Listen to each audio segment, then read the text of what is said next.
और आर्थिक स्थिति मजबूत करे खातिर सोचता कि वो अपना पैर पर खड़ा हो जाए। खुद सोची बात के जमीन के जगह में शाहबाद के धरती के कैसन शेर है जमीन में खींचा तो सबके ऐसे। नवंबर में जन स्वराज पार्टी के सरकार बनता, दिसंबर से 2000 रुपए के पेंशन शुरू हो जाए। दिसंबर से 2000 के पेंशन शुरू हो जाए। दावा के रोज समझावता नहीं, वोट मांगता नहीं जन स्वराज पार्टी खातिर। तो जब हम वोट मांगे आ सकता नहीं तो राव काम करावे कहीं नहीं खिया सकत, रस्तवा बंद हो जाए। अगर हमनी के आदमी पंजाब हरियाणा जाके ये जाके खेत ला लहा देता तो अपन खेत काहे ना ला लहा सके। भाई भैया कुछ हमरा के नौकरी दिया था, 10,000 मिली तो हो जाए। क्यों कहा था कि मामा नौकरी दिया था, चाचा नौकरी दिया था, कहां से दिवाई, कहां से दिवाई? भ्रष्टाचार से भरल बिहार में नहीं के नौकरी। तो घर में आई बनी भोजपुरी बोले तनी, अपन भाषा बोले तनी, तो ये सोच के बोलते नहीं कि हम अपना चाचा से बतियाओ तनी, हम भाई से बतियाओ तनी, चाची बैठल बड़ी हमारे सामने, मौसी बैठल बड़ी हमारे सामने, बहन हमारे बैठल भी आई जा, ये सोच।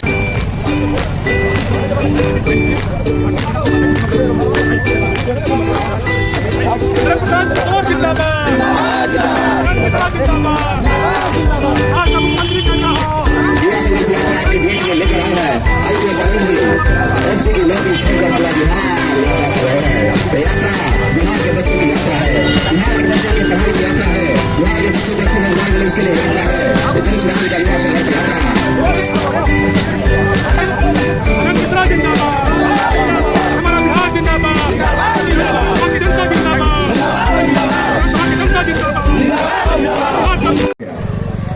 जन स्वराज पार्टी राव घर के मजबूत करे खातिर,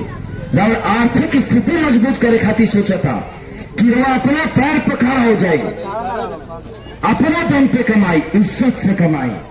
आदर से कमाई, सम्मान से कमाई। हमारे लड़का हमारे मर्द मेहनत करके पैसा ले घरे, फोकट में सरकार नहीं खे दिले, मेहनत से हमनी के कमाता नहीं जा, सम्मान से समाज में रहता नहीं जा, ओकर प्रबंध करता जन स्वराज पार्टी। समझाता नहीं कैसे अलग भाई दूसरा पार्टी से कि राव इज्जत के बारे में सोचता है पार्टी, राव सम्मान के बारे में सोचता। ये 3 गो चीज बतौनी है। पहले शिक्षा बतौनी है, फिर लेकिन के पलायन के रोक के रोजगार के बारे में बतौनी है, फिर हमने के महिला के हाथ में पूंजी के बारे में बतौनी है, तीसरा चीज। अब चौथा सीन सूची सुनी। 400 रुपए के पेंशन मिलेगा हर महीना, मिल जाला ना मिलेगा? अरे 400 मिलेगा कि ना पूरा बंदो बात। देखिए अब एक बात बताई, अब एक सुनी हमारी बात सुनी भैया चाचा सुनी, एगो जरूरी बात बताओ तनी चाची, सुन ली बतिया, सुन ली जवाब मिल जाए। ये बताई हमरा के 400 रुपये और हक है कि भीख है? कहा भीख है? देखिए ये देखा लड़का लोग, भाई लोग सुना लोग बात, हम लोग के घर के बुजुर्ग कहता जब हमने के आदमियों बानी जरूर सब सुनी, वो खुद सोची बात के जमीन के जगह में शाहबाद के धरती के कैसन शेर है कि जमीन में खींचा ले तो सबके ऐसे रहे खातिर शाहबाद के शेर है जा। आज हमने के बुजुर्ग माई, बुजुर्ग दादी, बुजुर्ग दादा कहता रहे कि बबुआ एक भीख है, हक कहा है? सही बात बा, ये हक हुई तो हर महीना मिली, हाथ में आके दे जाए, राव श्रद्धा से सम्मान से मिले। लेकिन आज के जमाना में 400 रुपया के का होला? कोई दिन चली 400 रुपया, एक दिन डेयरी तक खत्म हो जाए, आवे के बस भरो ना ही हाल बा। तो यही बात के समझ ले हमने के जन स्वराज पार्टी बात समझ ले बा। अताकत अब कि अगर सुनी बात बहुत ध्यान से चाची रोज कहत रही, नवंबर में अगर वह सरकार बनावता नहीं, नवंबर में जन स्वराज पार्टी के सरकार बनता, डंका के चोट पर बात कहता नहीं, रिकॉर्डिंग होता। नवंबर में जन स्वराज पार्टी के सरकार बनता, दिसंबर से 2000 रुपए के पेंशन शुरू हो जाए, दिसंबर से 2000 के पेंशन शुरू हो जाए।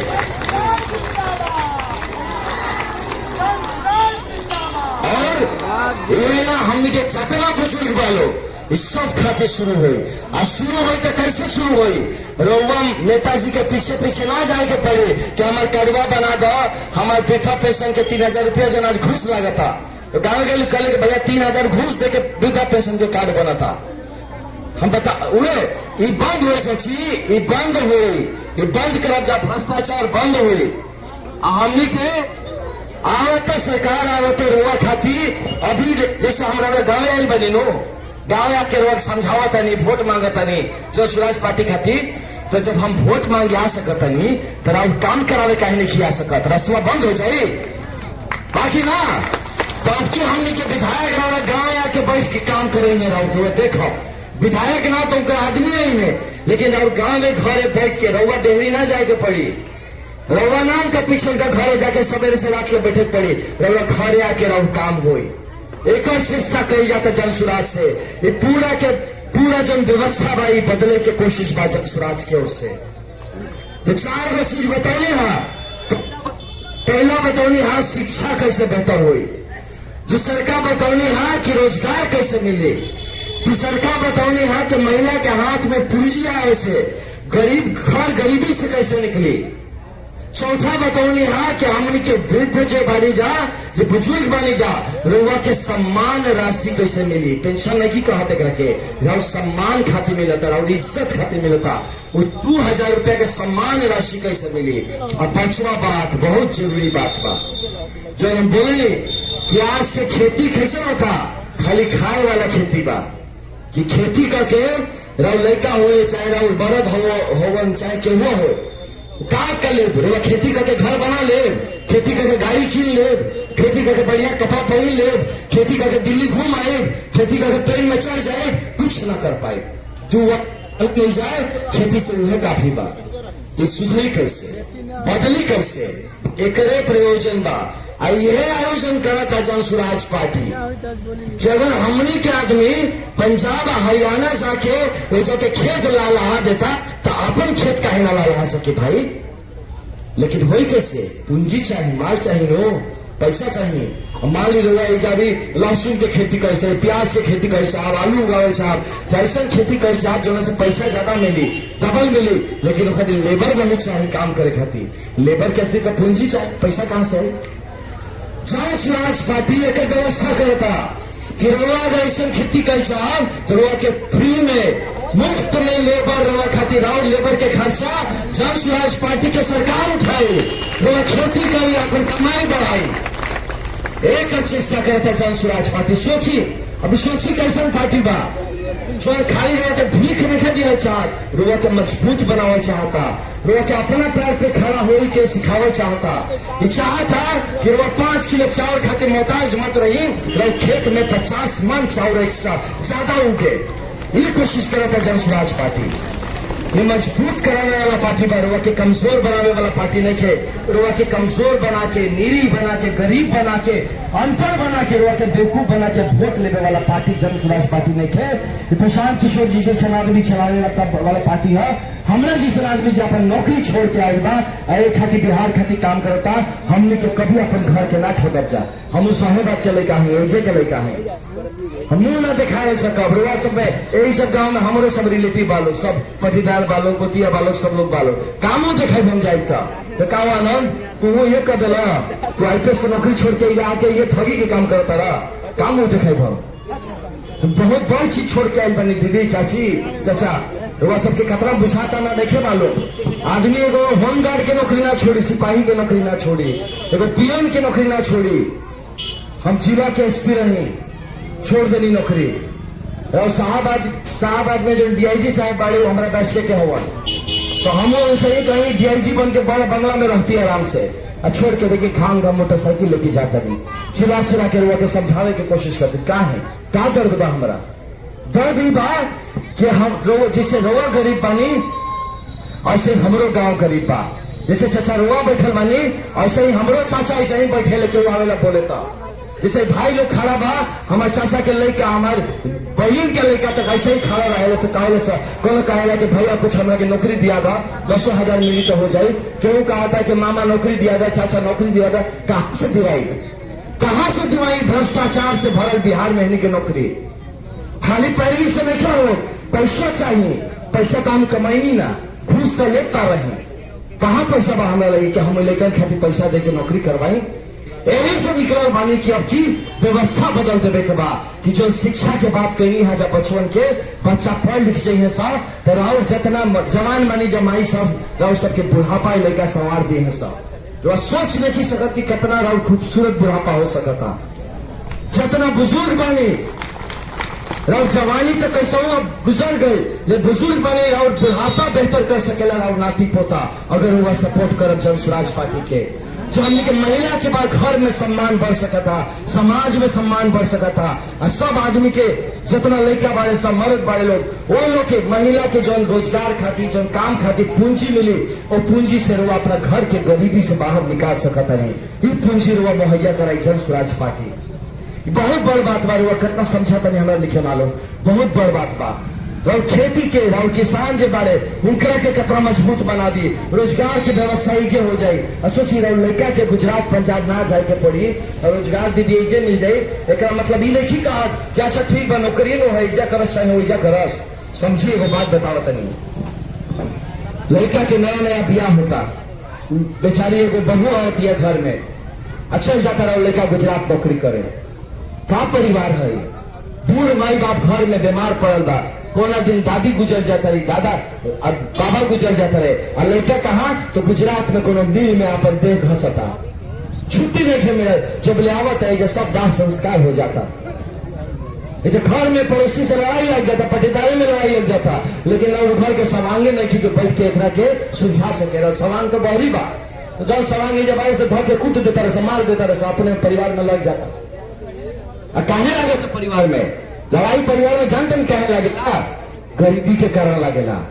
जब सबके लगे बहुत रही नो सब कुछ तो आदमी तब अपनी इज्जत के बारे में सोचेला तब लड़ाई ना करेला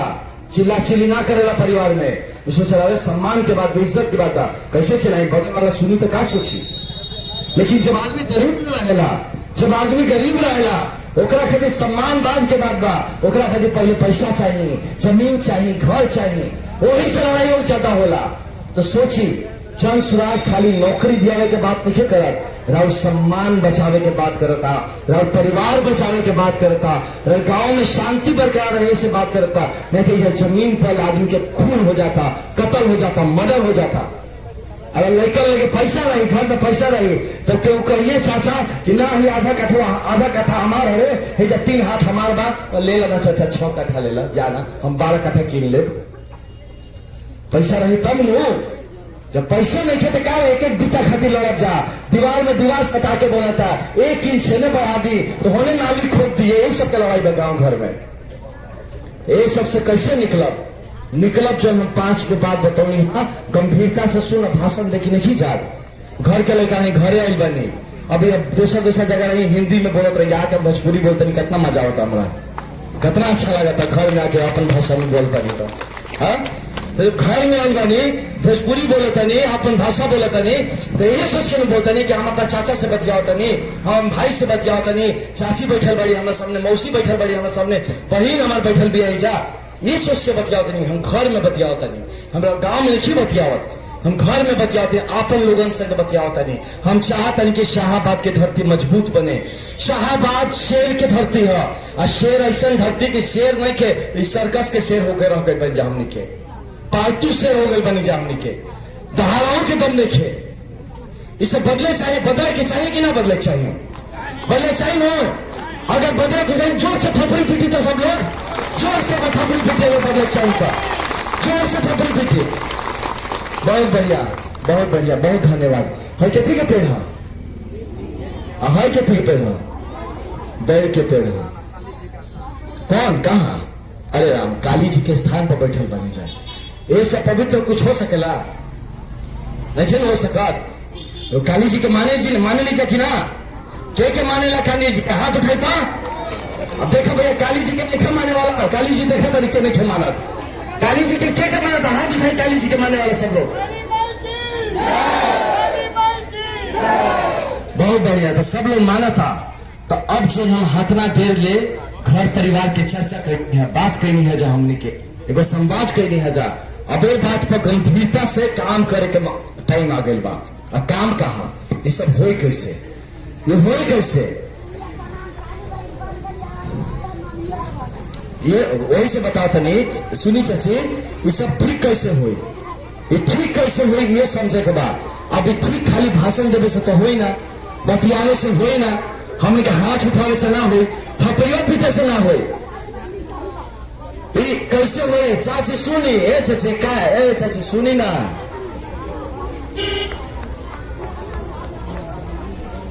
चाची बात सही कहता रे, कही जा के बहुत बड़ा दिक्कत है। सचिन राजन बात कहता नहीं, एकदम सही कहता नहीं कि गढ़ा में काली वही के था दिया बा, हम समझाता नहीं सब बात, नाली गली सबके दिक्कत बा, लेकिन ये ठीक कैसे हुई गंभीरता से सुने। देखिए जो हम बात बोलनी है, ये मत सोचो कभी कि जन स्वराज पार्टी से नेता आयल रहन, आनंद जी रहन, नौकरी उकरी छोड़ के आयल बड़े नेता बने के शौक बा भाषण देवे आयल ना। गंभीरता से बहन, गंभीरता से सुनने के बाद में माई के बतियाओ के बारात के ठीक से खाए के बाद, रात के भोजन के बाद गंभीरता से घर में चर्चा होनी चाहिए। ये बदली कैसे, ये बदली ऐसे कि जब अब की चुनाव आए, तो जब अब की चुनाव में हमने के वोट देवे जाए जा, हम लोग के नहीं बोला कि भैया रोआ जन स्वराज के वोट दे दी, हमारे के वोट दे दी, हमारे आदमी के वोट दे दी। हम क्या बोले तनी सुनी, अब की बार जब वोट दे, अपनी बच्चन के बारे में सोच के वोट दे कि कौन पार्टी आई तो हमारे बच्चा के शिक्षा व्यवस्था ठीक कर दी,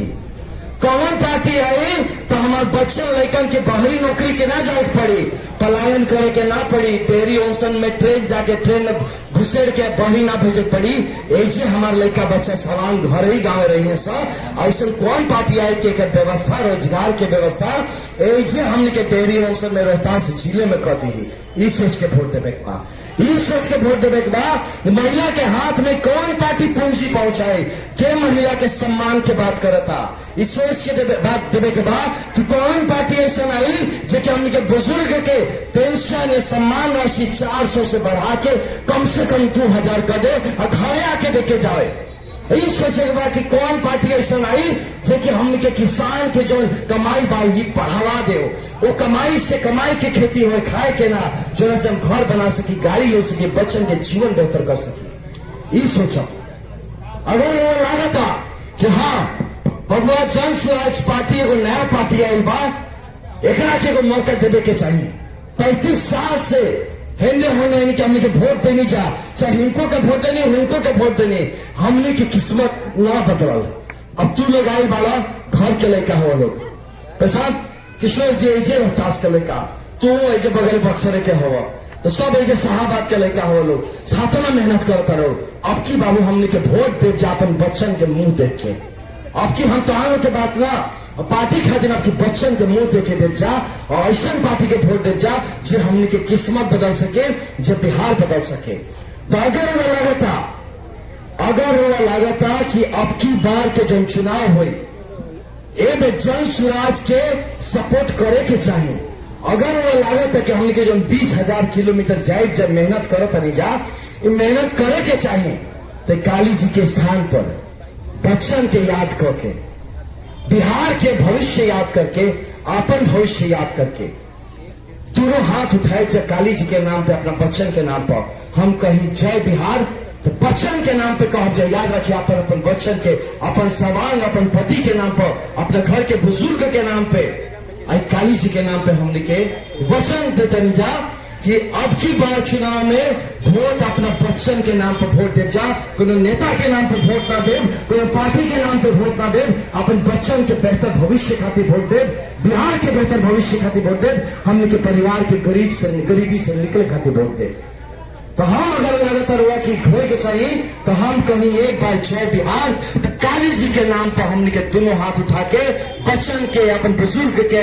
याद करके दोनों हाथ उठा के वचन दे जा, माई के संग ऊपर हमने के जोड़ के दोनों हाथ का आप जा जय जय बिहार। हम कहीं एक बार जय बिहार तो 2 बार कहे चाहिए जय जय बिहार। पहला में हम परीक्षा करब, और बाद एगो बात बताई, तो हम कह जय बिहार, काली जी बड़ी देखा तरी सबके, सब जाके पूरा जितना गांव के जितना एनर्जी बा, पावर बा, सब लगा के 2 बार बच्चन के नाम पर जय जय बिहार कह के बा, हाथ उठा के जय बिहार, जय जय बिहार, जय जय बिहार। हो गए रुकी।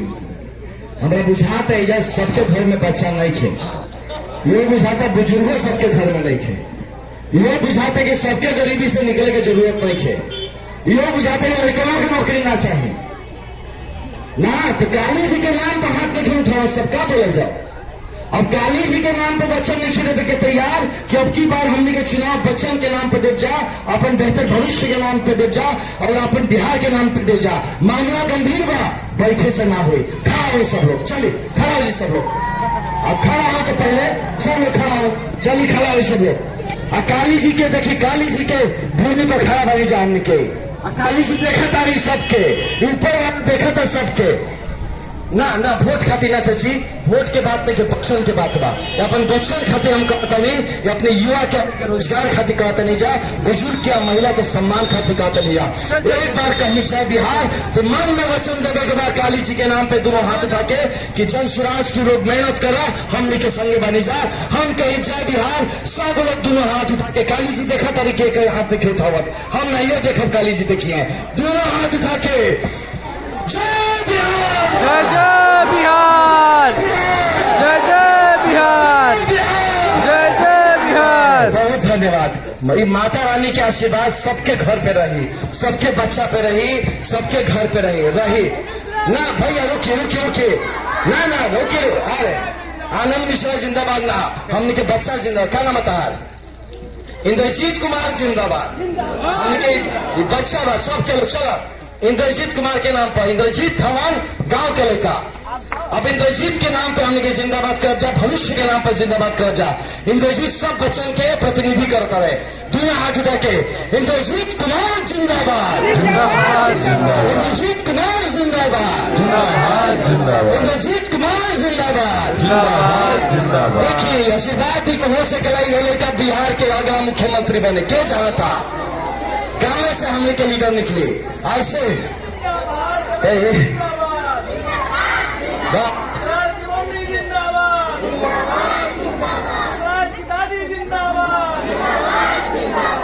बहुत धन्यवाद। ऐसे ही जिंदाबाद हमने के बच्चन के हुई वोट, अब की ये बच्चन के नाम पर पड़ी, रोगा सबके अपन सम्मान के नाम पर पड़े। वाह इंद्र जी, जय हो पाथा पर बिकारा, जय से वाह बेटा वाह। तो इस अरे जय जय जय जय हो। अच्छा ना कौन बात रहा, हम भाई हैं, छोट भाई हैं, भाई बहन भाई के ना दे के दी। हाँ तो अभी सब लोग के बहुत धन्यवाद। राउर गांव में एगो बहुत सकारात्मक ऊर्जा बा, ताकत बा, हमरा महसूस भइल बा, वही से रुआ से हम ऐसे बात करनी है। जी तो यही से अब की आज जो हमने कही जा, काली जी के प्रांगण में खड़ा होकर वचन दिले बनी जा, ये भुलाए के नहीं थे। पूरा गांव की एक तरफा अपना बच्चा खातिर वोट दी, एक बेहतर भविष्य खातिर वोट दी, एक गरीबी से हमने के हर घर के निकले खातिर वोट दी। बहुत सबके धन्यवाद। रोआ सब 9 महीना और धैर्य रख ली, नवंबर में वोट बा और दिसंबर से ना बदले शुरू हो जाए तो घर के लेकर नहीं जा, कहाँ जाए जा हमने के भाग के एजे आवे के पड़ी फिर बार बार। बहुत बहुत धन्यवाद। जय बिहार, जय जय बिहार, धन्यवाद। समस्त